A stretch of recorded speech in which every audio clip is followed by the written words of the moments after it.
Hey everybody, it's Jenna. Today I am bringing you an exclusive interview with writer, director, producer, DC Studios co-CEO, and friend of the channel, James Gunn. Exactly a year ago today, I posted my very first video breaking down the Creature Commandos trailer, and I never could have imagined that my life would change and grow to the point where it's at right now. I am so thankful to James for taking the time. We talk Peacemaker Season 2. I told you my finale video wouldn't be my last time talking about it, as well as Man of Tomorrow and a bit about the DCU itself. I really, really hope that you enjoy it. How you doing? I'm good. I'm really good, actually. That's awesome.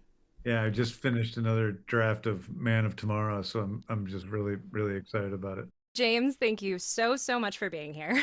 I'm happy to be with you. There are millions of questions I could ask you, but I have to start with the most pressing one that's on my mind. Does every Big Belly Burger serve alcohol, or is it just the one in Evergreen? No, I think the ones that can get that are in the places that can that can allow them to serve alcohol. Yeah, I think if they can get, I think maybe I don't know. I think they most of them do. I Okay. think most of them do. I think people like a beer and a burger and Big Belly. I could not decide if it was a Taco Bell Cantina situation or like everyone was like an Applebee's, so that's great to know. I think of it more like Applebee's, yeah. I But love I it. don't know, but there is the smaller one that they had that was like a walk up. Hmm. That was different. So maybe I would imagine there's probably alcohol there too. I love it. What quality in Chris has surprised you the most as you've written him more and gotten him to the emotional place that he is in this season? I think it's the sweetness. I think I knew underneath he was had an innocence to him. But I think there's a sweetness to Christopher Smith that we found over the course of two seasons that isn't exactly, definitely not what I thought about Peacemaker when I started writing the show. So you and I have both cried on camera about the interrogation room scene and the motel scene and how much they mean to both of us. Is it daunting bringing those scenes to life when they're so personal to you, knowing that they're going to be put out in the world and received a number of different ways? Well, I don't write them so much as personal scenes. I'm just writing these stories. And then as I'm writing them, something personal happens or something that touches me in a way that's personal, like talking about the scene with Peacemaker and Adebayo, where she says that thing to him. And, I realize that's just how I feel about my dad, how she feels about him. There's a dual feeling to that because it's such a sweetness. You have this person who loves you, but it also says something about Adebayo that she doesn't have anyone else that she really believes loves her, which makes a sense as she's going through a breakup with her wife, who she thinks doesn't accept her fully for everything she wants. And she has a mother who, of course, is not the greatest, most loving human being in the world. Was there ever a version of the finale that built to some massive set piece like it did in season one, or was the plan always for the motel room scene and the checkmate stuff to kind of be where we were building towards? Yeah, I know that, there's a couple things that seem to be pretty controversial about the last episode. Yeah, no, I always thought we're building the season was really building to that moment with the 11th Street Kids where they're making a change and they're all people that are cogs in the system and they're deciding to make a difference in their lives. And simultaneous to that, Peacemaker is being healed to some degree and seeing where he's in control of his own life. He's, at the end of episode 7, he's a victim. And at the end of 8, he's not a victim. I mean, Adebayo provides a roadmap for him.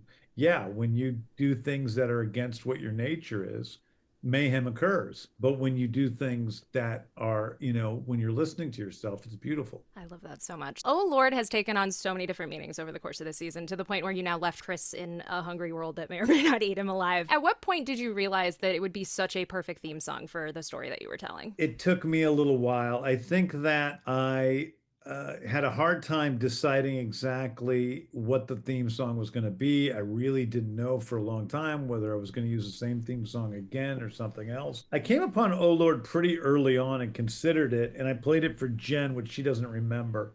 And she was like, she loved the song, but she wasn't sure it worked for a dance sequence. But then I saw their music video, and I was like, it really does work as a dance, with a dance routine.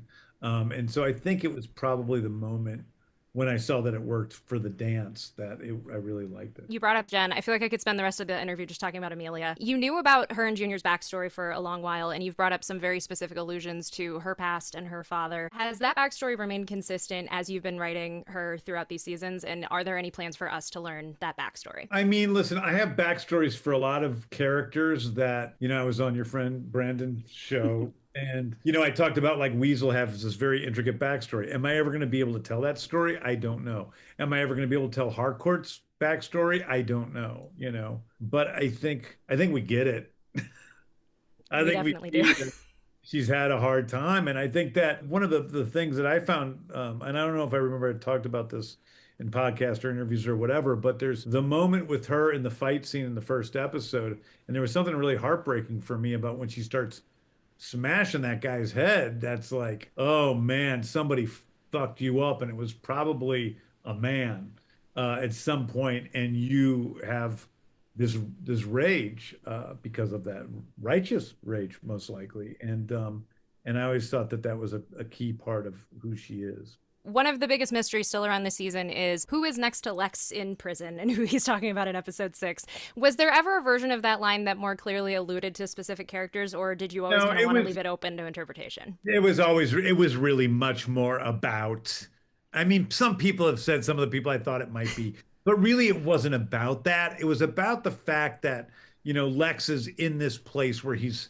stuck next to these crazy human characters, basically, and has to put up with that world, which is exactly what he hates. He doesn't like metahumans. I think it's pretty clear he hates Superman, but I think he doesn't really like metahumans as a whole. He thinks of them as cheating, basically.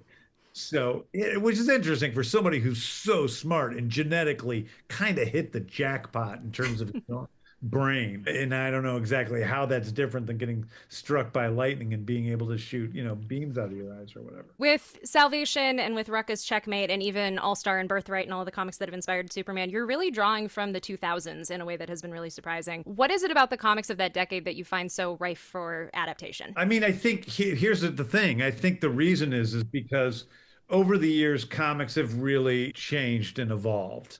And for people like us that read a lot of comic books, you can't quite go back to 1950s and have straight ahead stories of Batman and Batmite going, you know what I mean? It's like you have to deal with everything that's happened since then, and things get more complicated. And so a complicated idea like salvation, which is, as you pointed out in your podcast, George R. R. Martin's idea, which is one of the craziest things to me because I didn't know about that until later.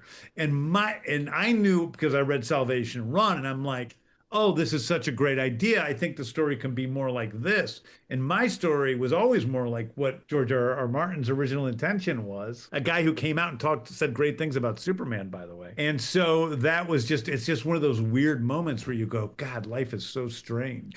Not to mention the fact that to me, really, like his books are probably the biggest influence on me in terms of the DCU, next to actual DC Comics. They're the biggest because they're such these well thought out worlds that were so deep and so rich with so many connected characters and so many disconnected characters that I think it's really what influences me more than anything else. So, no one, even myself included, was able to fully guess where this season was going. And people are obviously already guessing about Man of Tomorrow. Have you seen any theories that are kind of on the right track, or is this going to be another situation where we are all completely surprised? I have not been reading everything, so I don't know what everyone has said. When I'm promoting Peacemaker, I'm online a little more because I'm answering people's questions and doing all that stuff.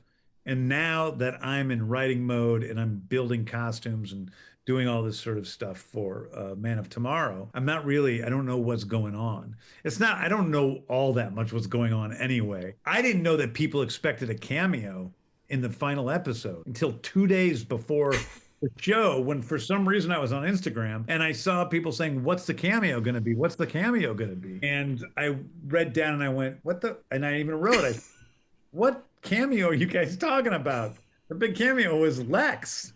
But anyway, yeah, so I don't really know always what's going on. So I don't know what people have guessed. But Man of Tomorrow is really, it's very, very connected to Peacemaker, but it's also its own thing. I mean, it has its own story that's, you know, separate from this. Well, I'm getting the call to wrap up. I feel like we could probably talk for hours, but thank you so much for your time. This has been so Thank you. great. Thanks for everything you've done. It's great. Thank you. Once again, thank you so much to James and his team for making this happen. And thank you all so, so much for watching and supporting. I'm getting close to 20,000 subscribers, so please be sure to like, subscribe, and share with your friends if you haven't already done so, and especially if this is your first time on the channel because of this interview. As always, you can find me on social media, especially on Threads at Hey It's Jenna Lynn. Merch is available at the link in the description. Thank you all so much for watching, and as always, go read some comics.